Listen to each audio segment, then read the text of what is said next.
Hi guys, it is Leslie from Leslie Jordan Wellness.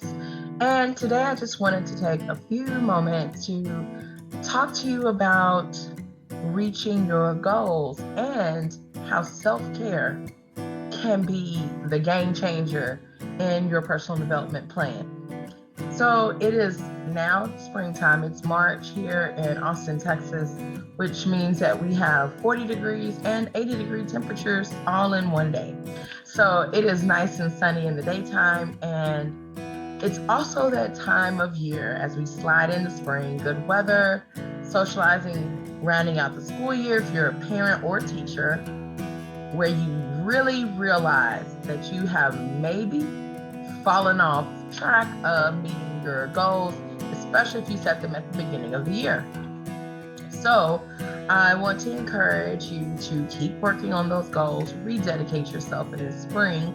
No better time than right now, that spring clean feeling to your goals, dusting off your planner or cracking it open for maybe the first or only second time so far this year, but really getting into a routine and those habits that can really help you reach your goals. It is not too late. The year is just really getting underway, and we are shaking out those winter doldrums coming out of that cabin. If you are in a really cold area and have cabin fever, and really about to really start enjoying a really fun and inspirational time of year. So for me, even though I work specifically with people who are hoping to improve their well-being through getting a handle on disordered eating or on movement goals, also, other types of goals, overlap those goals because you have to have a plan. I have learned through the years that self-care can really make a difference in reaching your goals, even if they're not related to self-care, even if they're financial goals, for example. Because when you take good care of yourself, you are well rested, you are motivated, and it can give you that strength and clarity that you need to really have success in the other areas. So I want to give you, me, I usually like 4 tips, but today for some reason we're going to do 6. We're going to do 6 tips that I think can really help you hone in on self-care, nurturing yourself, so that you are able to slay those goals. All right, so the first thing that I want to tell you, or tip I want to share with you, is, you guessed it, maybe you didn't, stay hydrated. Your body needs adequate water to perform its functions, including controlling your heart rate, digesting your food, helping you sleep, ridding your body of toxins, and running a very efficient immune system. So those are all things that you need to be in tip-top shape in order to knock off those goals. So staying hydrated can really help you do that. If you are a completely sedentary individual, you will need between 6 and 8 glasses of water every day at a minimum. If you add in any exercise, you're going to need more. So just keep that in mind. And a good rule of thumb is trying to get 8 ounces of water every hour that you are awake. And you can split it or sip it or chug it however you want to. And also, don't neglect those foods that are high in water.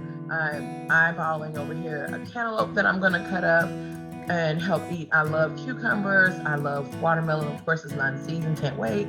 Pineapple, those things, grapes, any of those things that have a lot of water. Celery, rhubarb, if you are into that. I like it. It's just not something I've used for or have access to a whole lot. But you get my point.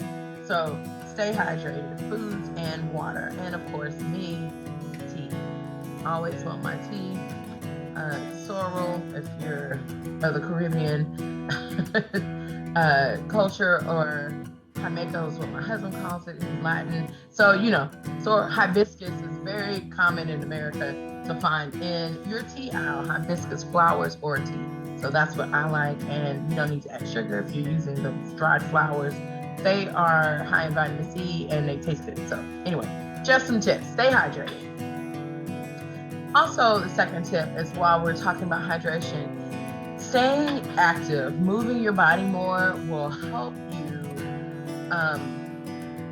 keep that blood flowing, keep your circulation up, It also changes your literal level, so it can also change your perspective. So it is a good way to spark those creativity sparks and just keep your body moving. Also helps on keeping all the systems of your body well regulated. So standing up if you can while you're typing, which I don't like to do, but only while you're on the phone. Of course, if you are in offices, taking the stairs, parking car, all of those little things that you incorporate to your day.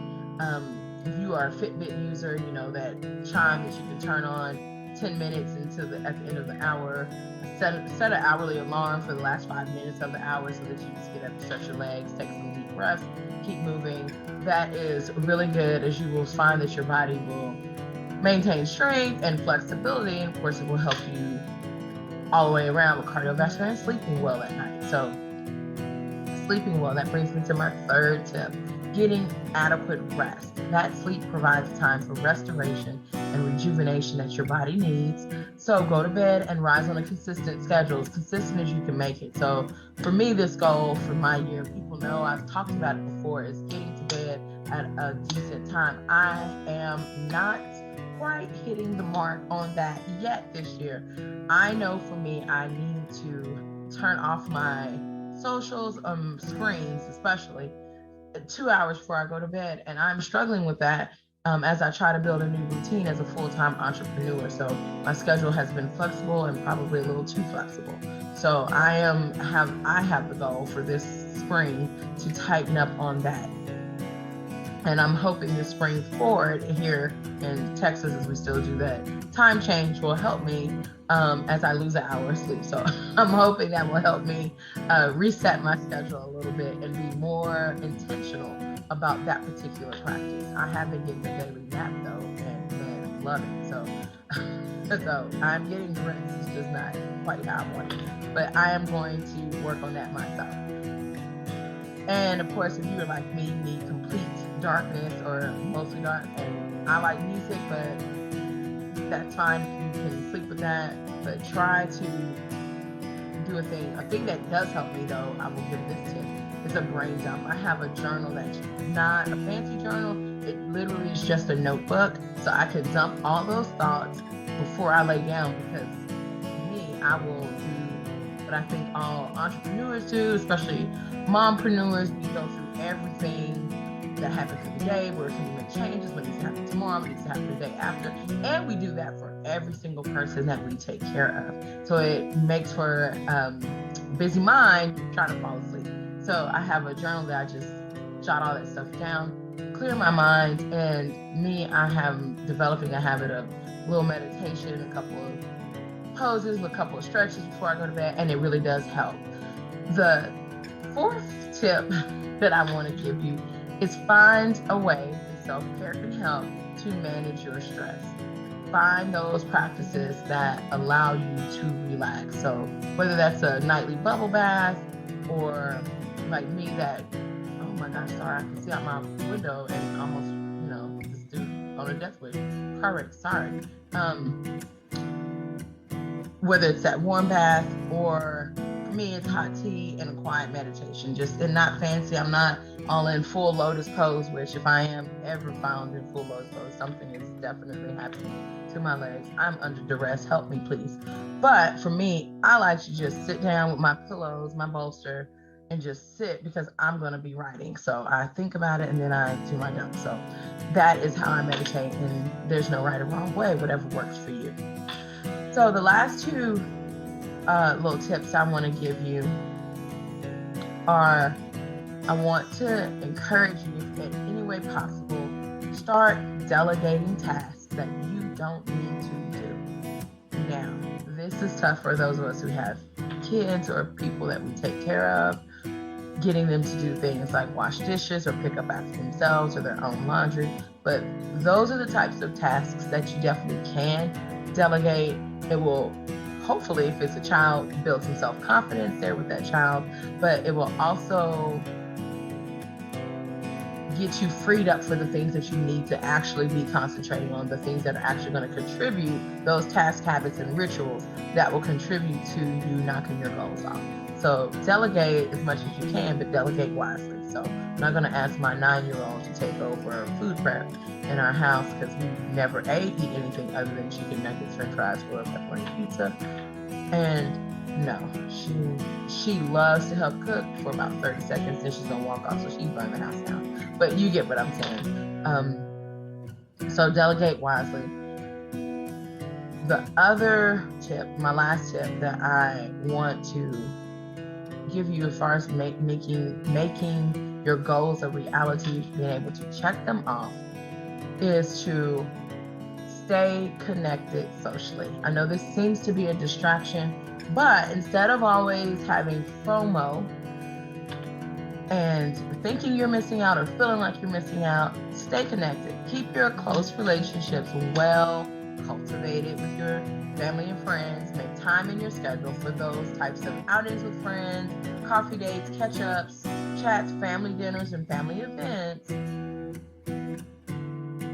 Scheduling in calls with old friends or, Zoom calls with people to stay connected, because then you will also get much needed virtual hug or a little boost to those social relationships, and feeling connected helps you know that you're not missing out. It can maybe get you some very much needed advice or a little cheer, and it will help you stay focused when you are in that focus and that goal. My mind just went blank. In that goal digging mode. Yes, when you are actually working, you're focused on that. And that way, when you are disconnected from work and all of those things that accompany that, you are able to enjoy those moments. So it's a way to stay present and keep those relationships tight.